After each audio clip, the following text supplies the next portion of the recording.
अता किया या तुम्हारे अंदर बोलने की सलाहियत अल्लाह ने अता की है तो जालिमों के खिलाफ आवाज उठाओ।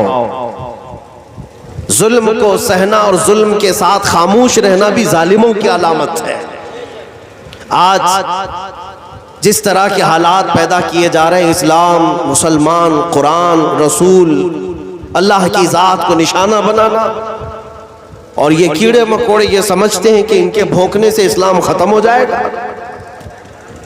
इस्लाम की फितरत में कुदरत ने वो लचक दी है, जितना ही दबाओगे उतना ही वो उभरेगा। और रहा मेरे मुस्तफ़ा करीम सल्लल्लाहु अलैहि वसल्लम की जिंदगी का मामला, उनकी सीरत तय्यबा ताहिरा का मामला, तुम्हारे भौंकने से कुछ नहीं होगा। रहेगा यूं ही उनका चर्चा, रहेगा यूं ही उनका चर्चा रहेगा। पड़े खाक हो जाएं जल जाने वाले। या रसूल अल्लाह, तू घटाए से किसी के न घटा है न घटेगा, जब बढ़ाए तुझे अल्लाह ताला तेरा। आज की जो जरूरत है मेरे अजीजों, वो हमारे इत्तेहाद की, हमारी यूनिटी की। ये हमारी सबसे बड़ी ताकत है जो अल्लाह ताला ने हमें सफ़ों के जरिए अता फरमाया। आप मस्जिद जाते हैं, मस्जिदों में 5 वक्त की नमाज जमात से अदा की जाती है। जब इमाम के पीछे आप सफ लगाते हैं तो क्या आप अपने दाएं जानिब वाले बाएं जानिब वाले को देख करके खड़े होते हैं? इधर अमीर खड़ा है, इधर अमीर खड़ा है, फिर बीच में मैं खड़ा रहूंगा। इधर नेताजी खड़े हैं, इधर नेताजी खड़े हैं, फिर बीच में मैं खड़ा रहूंगा। नहीं, हम मस्जिदों में जाते हैं तो ना अपने दाएं देखते ना बाएं देखते हैं, शाने से शाना लगाते हैं। ये जो इत्तेहाद अल्लाह ताला ने हमें अता किया, दुनिया की दूसरी कौमों में ढूंढने से भी तुम्हें नहीं मिलेगा, ढूंढने से भी नहीं मिलेगा। जुमा के दिन आज पूरी दुनिया इस बात से भी परेशान है कि इनको 1000 तोड़ो बगैर ऐलान के ये जुमा में जमा होते हैं। एक साहब हैं, अधिकारी हैं, मैं नाम जिक्र नहीं करता, वो कहते हैं कि जब ये सेंसिटिव मामलात होते हैं तो मामलात तो अपनी जगह पर, लेकिन जब जब आपका जुमा आता है तो हमें टेंशन बढ़ जाता है। कहा क्यों? कहा कि इतना क्राउड जमा होता है कि हम इन्हें क्या करें। और उस पर मजीद ये कि अंदर जाने के बाद मस्जिद में बाहर निकलते हैं तो जज्बात से भरे होते हैं, भावुक होते हैं, और ये डर लगता है कि कहीं कुछ हो ना जाए। मेरे अजीजों, मुसलमान आतंकी नहीं है, दहशतगर्द नहीं है, तोड़ फोड़ करना इसकी आदत नहीं है।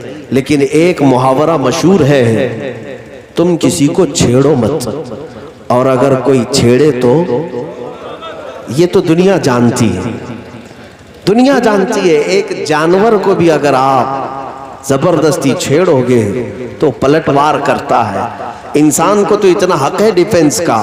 अगर ये मुसलमान भावुक होते हैं, जज्बाती होते हैं, तो यूं ही नहीं बल्कि इनके करंट के तार को जब तुम छेड़ते हो, मेरे मुस्तफ़ा की ज़ात को जब तुम निशाना बनाते हो, तो ये बेकाबू होते हैं। तुम्हें पता नहीं हमारे नबी से हमारा रिश्ता क्या है। तुम ये समझते हो कि जैसे औरों के धार्मिक शख्सियात के साथ जैसा रिश्ता होता है वैसे मुसलमानों का होता है। नहीं मेरे अजीजों, हमारे नबी से हमारा रिश्ता वैसा नहीं है जैसे और लोग कभी इबादत भी कर लें और कभी तोड़ के खा भी लें अपने खुदा को। हमारा रिश्ता वो नहीं है कि कभी अपने खुदा के सामने झुक भी जाए और कभी उसको लात और हाथ से मार भी दे। नहीं, मुसलमान अपने नबी से रिश्ता जो रखता है वो ऐसा है कि मुस्तफा करीम की बात आए तो हाथ और पैर नहीं, अपनी गर्दन भी कुर्बान करने को तैयार होता है। ये जाने हुजूर अकरम सल्लल्लाहु तआला अलैहि वसल्लम के नाम पर फिदा होती है और खुशी खुशी होती है। और यही तो बरेली के इमाम ने हमें सिखाया है। आला हज़रत फरमाते, करो तेरे नाम पे जा फिदा, न बस एक जा दो जहां फिदा, दो जहां से भी नहीं जी भरा, करूं क्या करोड़ों जहां। सुभान अल्लाह। नारे तकबीर, नारे रिसालत, मसलके आला हजरत उलमाए अहले सुन्नत अल्लामा मुफ्ती सलमान अजहरी साहब क़िबला जिंदाबाद जिंदाबाद। एक बात मैं तुम्हें अर्ज करता हूं मेरे अजीजों, तुम्हारे पास अब भी बहुत कुछ है। कौन कहता है कि तुम सबसे ज्यादा पिछड़े हुए होंगे दुनियावी एतबार से, जाहिरी एतबार से। तुम्हारे पास एजुकेशन की कमी है, तुम्हारे पास मालो असबाब की कमी है। लोग ये कहते हैं गरीबी की सतह से नीचे ये लोग जीते हैं मुसलमान, इनके पास अब असबाब कुछ नहीं रह गए। लेकिन मैं फिर भी यकीन के साथ कहता हूं, फिर भी यकीन के साथ कहता हूँ, हाँ बज़ाहिर हमारे पास गाड़ी घोड़ा नहीं, माल जायदाद नहीं, कपड़ा लत्ता नहीं, हुकूमत की कुर्सियां नहीं, सियासत और क़ियादत नहीं, लेकिन ऐ दुनिया वालों कान खोलकर सुन लो, अब भी हमारे पास नबी पर मर मिटने का जज्बा मौजूद है।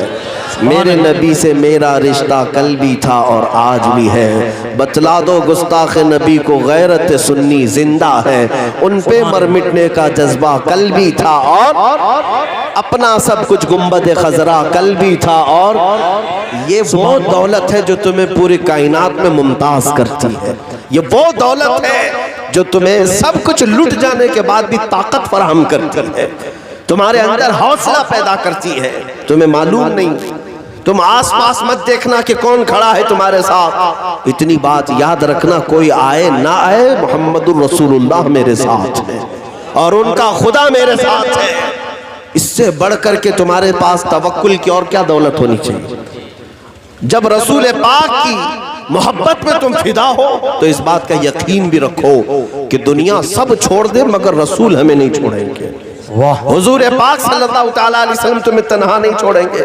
यह और बात है कि इश्क और मोहब्बत में इम्तिहानात होते हैं, अगर कभी इम्तिहानात से गुजारा जाए तो डरना मत, इस इम्तिहान की कामयाबी पर मेरे आका तुम्हारे इंतजार में खड़े।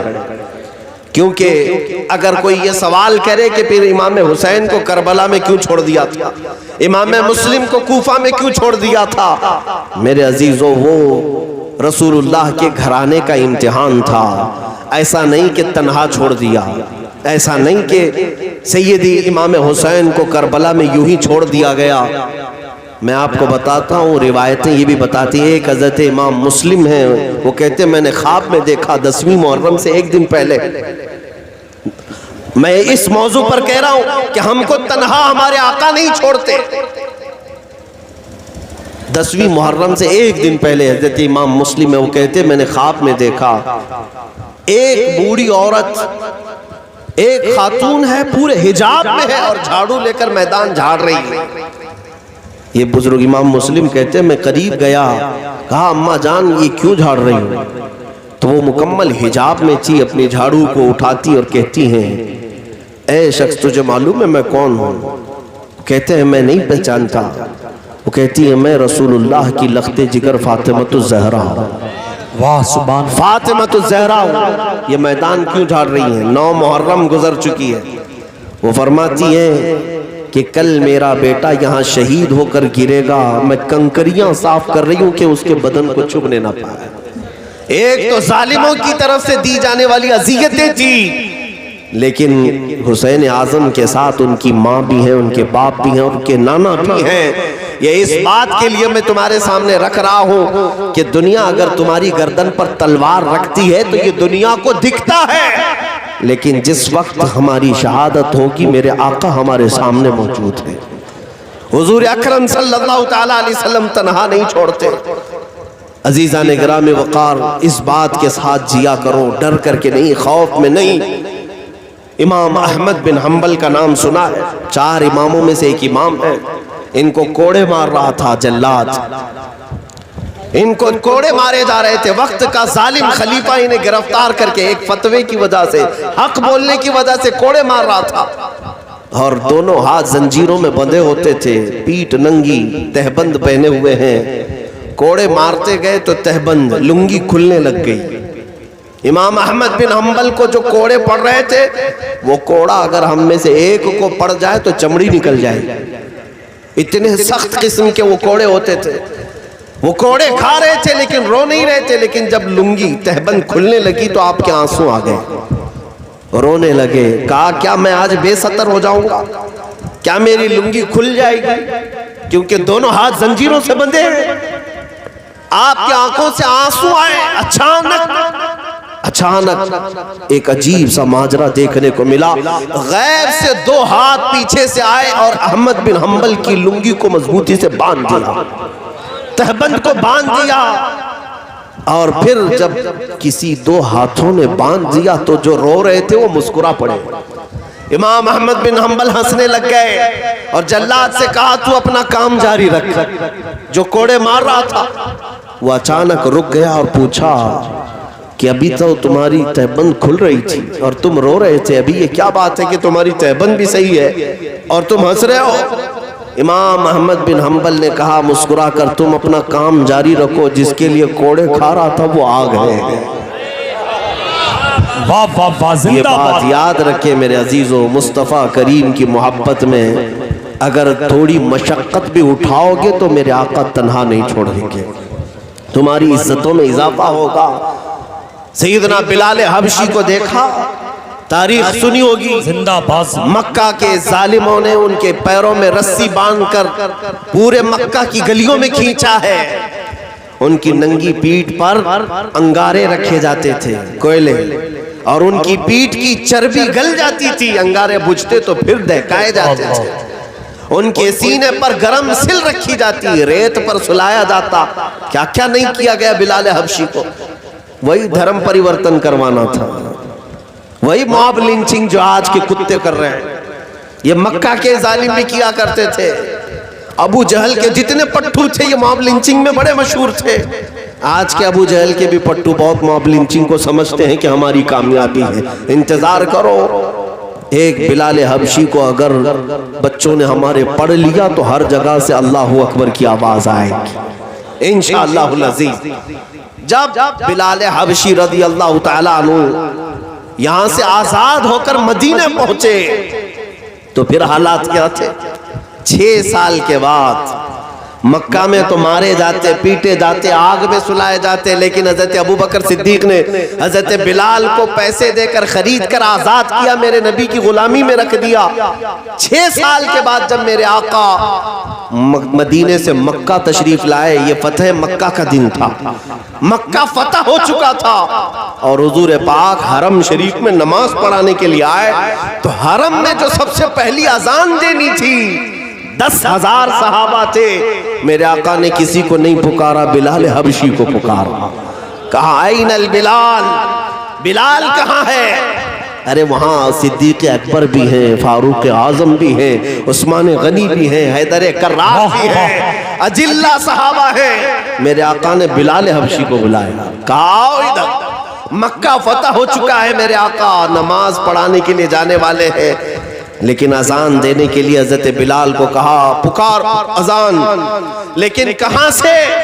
तारीख बताती है कि बिलाल से कहा गया काबे की छत पर चढ़ जाओ, सुभान, काबे की छत पर चढ़ जाओ। जब हजरत बिलाल हबशी काबे की छत पर चढ़ करके अजान देने लगे, मेरे अजीजों इसमें हिकमत क्या थी?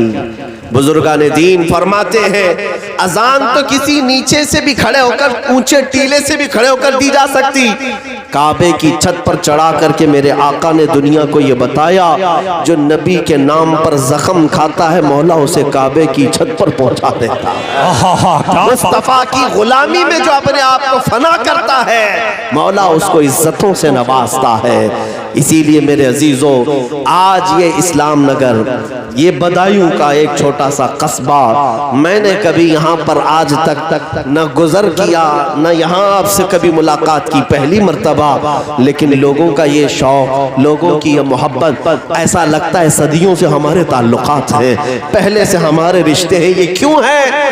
मुझे आप जो इज्जतों से नवाजे या मुझसे करीब होने या मिलने की ख्वाहिश रखते हैं तो इसलिए नहीं कि किसी जनता पार्टी का आदमी आया हुआ है, इसलिए इज्जत दी जाती है कि नबी करीम सल्लल्लाहु अलैहि वसल्लम का गुलाम आया हुआ है। जब तक बिके न थे तो कोई पूछता न था, जब तक बिके न थे तो कोई पूछता न था, या रसूल अल्लाह तुमने खरीद कर हमें अनमोल कर दिया। नारे तकबीर, नारे रिसालत, मसलके आला हजरत, अजमते मजहब इस्लाम, उलमाए अहले सुन्नत, सरजमीने इस्लाम नगर बदायूं शरीफ, जिंदाबाद जिंदाबाद, सुभान।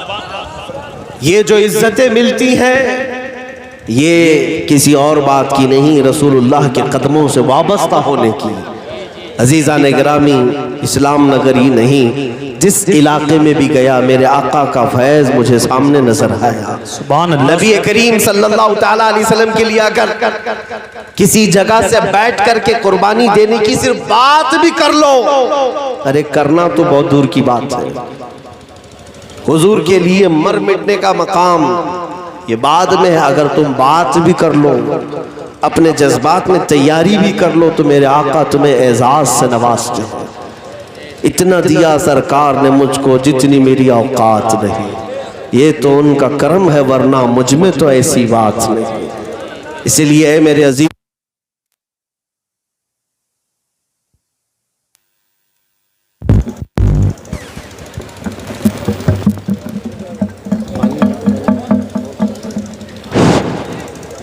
दुरूद पाक पढ़े।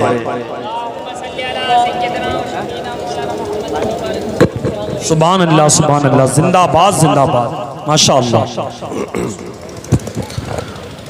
अगर इस मोहब्बत की तरफ तुम वापस पलट आए तो अपनी इज्जतें वापस देखोगे, अपना इक़्तिदार वापस देखोगे। इकबाल ने कहा है, उनके जो हम गुलाम थे खल्क के पेशवा रहे, उनसे फिरे जहां फिरा फिराई कमी वकार में। हमारा इलाज सिर्फ इतना ही है, हमें करनी है शहींशाह बता की रजा जोई। वो अपने हो गए तो रहमते परवरदिगार अपनी की, मोहम्मद से वफा तूने तो हम तेरे हैं। ये जहां चीज है क्या लौहो कलम तेरे, बस हुजूर पाक से वफा करना सीख जाओ। नबी पाक की गुलामी में मर मिटने के लिए तैयार हो जाओ और मैदान में उतर जाओ। किस बात के लिए?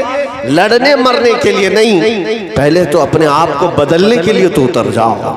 अपने आप को चेंज तो करके दिखाओ दुनिया को। सच बताओ मेरे अजीजों, सच बताओ, तुम्हें अंदाजा भी नहीं कि दुश्मन तुमसे कितना खौफ खाता है। तुम्हें अंदाजा भी नहीं कि अल्लाह तबारक व तआला दुश्मनों के सीनों पर तुम्हारा रौब कैसे डालता है। बस तुम हुजूर की सुन्नतों पर आ जाओ एक बार, फिर देखना किसी लड़ाई की भी जरूरत नहीं, किसी जंग की भी। तुम्हारा चलना फिरना भी लोगों के लिए बड़ा मुश्किल हो जाए। आज इस बात से अंदाजा कर लो, इस बात से यहां पर हमारी कौम का हाल ये है, टूटे हुए हैं, बिखरे हुए हैं। कहने को तो 15% है ना, अभी 80 वर्सेस 20 का बड़ा नारा लग रहा था आपके यहाँ। 20% या पूरे हिंदुस्तान में अगर 14% 15% है आप, उसमें भी टूटे बिखरे हुए हैं। और गरीब इतने के गरीबी की रेखा से भी ज्यादा नीचे, और फिर उस पर एजुकेशन का ना होना यह अलग मसला। डिपार्टमेंट में, सिस्टम में तुम्हारी नुमाइंदगी नहीं, यह अलग मसला। सब टूटा हुआ बिखरा हुआ। और वो कौम जो तुम्हारा नाम लेकर के दूसरों को डरा रही है, उनके पास ताकत भी है, सियासी पार्टी भी है, बड़े बड़े डिपार्टमेंट ओहदे उनके पास, पुलिस फौज न जाने क्या क्या चीजें, हथियार बम बारूद सब। उसके बावजूद मैं ये पूछता हूँ कि इस 20% कौम से दूसरे लोगों को क्यों डराते, क्यों डराते? जिनके पास कुछ नहीं है, गरीब है, सब टूटे बिखरे हुए हैं, फिर भी अगर सारी ये दज्जाली मीडिया मिलकर के मुसलमान मुसलमान मुसलमान करती है, तो मुझे कभी कभार ये एहसास होता है कुछ बात तो है, कुछ बात तो है। हाँ, मैं अब इसके आगे नहीं बताता। तुम्हारी बेचैनी यूं ही तो नहीं है। अरे 24 घंटे चैनल में सिर्फ हम ही हैं, 24 घंटे चैनल में सिर्फ अजान ही है। हिंदुस्तान में अजान के अलावा कुछ नहीं होता। पहले तो न्यूज में आता था फलां जगह गाड़ी पलट गई, फलां जगह किसी ने खुदकुशी कर लिया, कहीं घर को आग लग गई, कोई नदी में कूद गया। अब तो हिंदुस्तान में न गाड़ी पलटती है, न कोई खुदकुशी करता है, न कहीं आग लगती है, बल्कि पूरे हिंदुस्तान में अभी खाली अजान होती है। न्यूज के एतबार से तो यही हो रहा है। पूरे हिंदुस्तान में अभी सिर्फ और सिर्फ हिजाब ही है और कुछ भी नहीं। बाकी दूसरे क्या पहन रहे हैं इससे मीडिया को मतलब ही नहीं। ये दज्जाली मीडिया को हर जगह अगर कुछ दिख रहा है तो सिर्फ बुरके दिख रहे हैं, बुरका दिख रहा है, अजान सुनाई दे रही है। ये इस बात की अलामत है मेरे अजीजों। मैं आपको बताऊं, लोमड़ी को अक्सर शेर की आवाज आती है। क्या बात है, वाह। शेर होता नहीं, शेर जंगल में ना भी हो तो लोमड़ी को सोते सोते भी शेर की आवाज आने लगती है और बार बार अपनी बिरादरी में गुस्सा करती रहती है। ये शेर हर वक्त हारता क्यों है? जबकि पता है कहीं शेर है ही नहीं जंगल में, लेकिन लोमड़ी को लगता है ऐसा है, सुबह भी, दोपहर में भी, शाम में भी, कि ये बार बार शेर पुकार रहा है। कुछ खौफ तो है। इसी को इकबाल ने कहा था, कुछ बात तो है कि मिटती नहीं हस्ती हमारी, कुछ बात तो है कि मिटती नहीं हस्ती हमारी, सदियों रहा है दुश्मन दौरे ज़मा हमारा, बातिल से डरने वाले है आसमां नहीं है हम, 100 बार कर चुका है तू इम्तिहान हमारा, तौहीद की अमानत सीनों में है हमारे, तौहीद की अमानत सीनों में है हमारे, आसान नहीं मिटाना नामो निशा हमारा, यूनान और मिस्र रोमा सब मिट गए जहां से, यूनान और मिस्र रोमा सब मिट गए जहां से, बाकी मगर है अब तक नामो निशा हमारा। सुभान अल्लाह, सुभान अल्लाह। अजीज़ान गिरामी, इस बात से डरने की जरूरत नहीं, लेकिन मैं आज खुल करके आपके सामने ये अर्ज करना चाहूंगा, आज ये जिस तरह का जहरीला माहौल बना रहे हैं, इसका खुमियाजा उन्हें भी भुगतना पड़ेगा। एक बात याद रखें, किसी मोहल्ले में अगर कोई आग लगाता है ये सोच करके कि दूसरे के घर जलेंगे, वो सबसे बड़ा बेवकूफ है। अगर उस मोहल्ले में उसका घर है तो उसके घर को भी आग लगेगी। आग लगाने वाला कभी अमन से नहीं रह सकता, और ये सब आग लगाने वालों को जो जहर भर रहे हैं, मैं कहता हूं आज एक गुस्ताख रसूल मलूना को जिस तरह पूरे हिंदुस्तान भर में मुसलमानों ने अपने गम और गुस्से का इजहार किया, एहतजाज किया, तो रूलिंग पार्टी ने आज ही निलंबित करने का ऐलान किया। सुना होगा कि पार्टी से निकाल दिया गया। इस बात की अलामत है कि बीजेपी वालों तुम भी समझ रहे हो कि वो गुस्ताखी कर रही थी, गलत काम कर रही थी, पार्टी से निकाला और दूसरे लोगों को ये समझाने की कोशिश किया कि हमारी विचारधारा ये नहीं है किसी के पूर्वजों को या किसी के मुकद्दस शख्सियत का अपमान किया जाए। ये आज मैंने अनाउंस पढ़ा, आज मैंने ये उनकी तरफ से जारी किया हुआ बयान सुना, लेकिन साथ में मैं ये कहता हूं, ये जो जितने गुस्ताखी कर रहे हैं ना, ये सब शराबी है, और शराब का अड्डा जो है ये मीडिया है, ये दज्जाल। ये अपने डेस्क पर बुलाते हैं और ज़रख़रीब टट्टुओं की तरह घोड़े मुर्गे लड़ाते रहते हैं। मैं कहता हूं शराबी को मारने से पहले शराब के अड्डे बंद करो। इन पर कोई नहीं कहता। ये जितने न्यूज चैनल वाले हैं, इनको कोई पूछता क्यों नहीं कि क्या इनके पास सिवाय मैटर इस्लाम के कुछ नहीं? ये आग लगा रहे हैं पूरे हिंदुस्तान भर में, और उनको बुला बुला करके दावत दे करके बिठाते, जो भी इस्लाम के खिलाफ बोलेगा, जो भी मुसलमानों के खिलाफ बोलेगा, उसको ला करके सम्मान दे करके बिठाया जाता है। मेरे अजीजों, बहुत हो गया। फिर भी हमारे अखलाक ये हैं, हिंदुस्तान भर के सारे शहरों में से देख लेना, किसी भी आलिम ने, लाखों आलिम मौजूद हैं आज भी, अल्लाह ने सबको जुबान अता की है, लेकिन फिर भी हमने अपने अखलाक से और अपने किरदार से कभी उनके मुकद्दस चीजों को छेड़छाड़ नहीं किया, न भगवानों को गालियां दी हैं। ये दुनिया देख रही है, और तुम बार बार मेरे नबी की शान में गुस्ताखियां करवाते हो। मैं आज हुकूमत वक्त से मुतालबा ये करता हूं कि जैसे कार्रवाई अगर तुम अपने कार्यकर्ताओं के साथ करते हो, तो ये शराब के अड्डे चलाने वाले ये दज्जाली मीडिया पर पाबंदी लगाओ कि नफरत का माहौल इन्हीं से फैल रहा है, इन्हीं से पूरा नफरत का माहौल फैल रहा है। आम सादा दिल लोगों को भी आज इन्होंने जहरीला बना दिया। वक्त ऐसा था कि हिंदुओं के साथ हमारे ताल्लुकात अच्छे हुआ करते, हर इलाके में। आज भी ऐसा नहीं है कि हर हिंदू कट्टरता का और कत्ल के और मार धाड़ की बातें करता हो। सब उन पाखंडियों की तरह नहीं जो भोंकते हैं।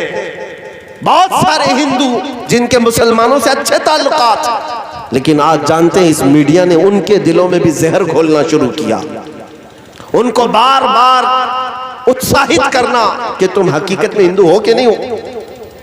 ये आज मेयार बनाया जा रहा है कि मुसलमान के खिलाफ ना बोले तो हिंदू ही नहीं, इस्लाम के खिलाफ ना बोले तो हिंदू ही नहीं।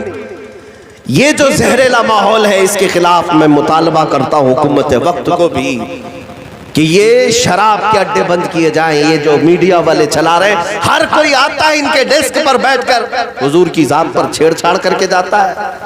मुझे बताओ उस पाखंडी नरसिंहानंद को किसने मौका दिया? ये त्यागी जैसे खबीस को किसने मौका दिया? ये आज जो बोल रही है, भोंक रही है, इसको कौन मौका दिया?